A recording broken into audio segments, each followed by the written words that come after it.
Mais d'abord, votre portrait, Oleg Gafner, il est signé Carlos Enriquez. Non, Jonas. Carlos est devant son ordinateur immobile, comme quand il essayait d'obtenir un billet sur le site du Paléo en actualisant la page tous les 30 secondes. Aujourd'hui, il fait pareil, mais sur Coronavax. Par contre, votre invité, Oleg Gafner, à son âge, il va attendre un beau moment avant de recevoir son vaccin. Ça, c'est sûr. Buongiorno, Oleg Gafner. Je suis Antonio Vivaldi. Ou plutôt son fantôme. Tu me diras, ça sert à quoi de porter un masque pour un fantôme? Tu risques rien, tu respires plus. Bah, je suis né à Venise, alors nous, les masques, on a l'habitude. Mamma mia, les beaux parleurs reçoivent dans l'émission un teenager de 19 ans. C'est étonnant quand on pense à l'âge moyen des auditeurs. Oh, arrêtez que ça. Oleg, tu devras parler fort. Hein? Et vous, chers auditeurs, n'oubliez pas de bien vous hydrater. Il commence à faire chaud. Bambino, tu es né en juillet 2001, 2 mois avant les attentats des Tours Jumelles. Pour toi, dans ta jeune vie, le président des États-Unis a toujours été noir ou orange et l'équipe de foot d'Italie n'a jamais participé à une compétition internationale. Tu es jeune, mais on parle partout de toi. Tu es un politicien incontournable, coprésident des Jeunes Vertes SS et déjà vice-président des Verts suisses. Pour paraître un peu plus vieux, tu laisses pousser la barbe, une barbichette. Tu ne ressembles pas encore à un hipster, mais plutôt à un hockeyeur du HC Bienne à la fin des playoffs, vu que leurs playoffs ne durent jamais très longtemps. Oh.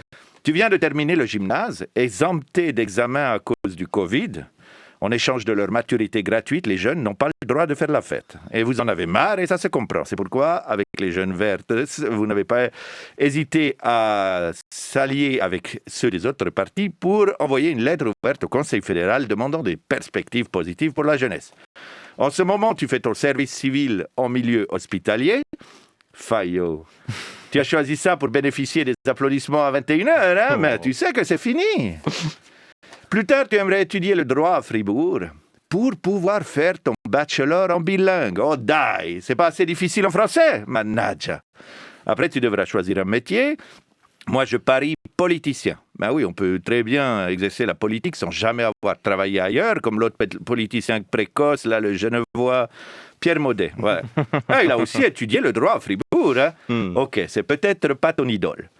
Oleg, je voulais te rencontrer, moi, Antonio Vivaldi, parce que tu as créé à 13 ans le festival 4 saisons comme la pizza.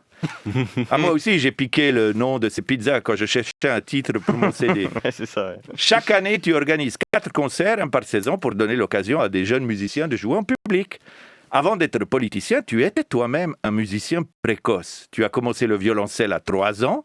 Tu as grandi dans une famille très musicienne, hein, grande sœur harpiste, petite sœur altiste, ton papa photographe et ta mère pianiste t'ont prédestiné à la musique en te donnant le prénom de Oleg, sans doute en hommage à Charlie Oleg, grand organiste de l'émission Tournée Manège, que tu n'as hélas pas connu. J'ai été déçu que tu lâches ta fibre artistique en abandonnant les claquettes d'abord et puis le violoncelle.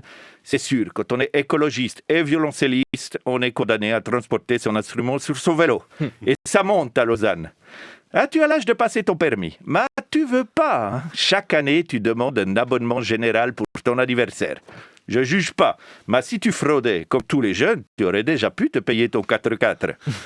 Tu participes volontiers aux grandes manifestations, comme celle pour le climat. Pour toi, c'est une arme politique.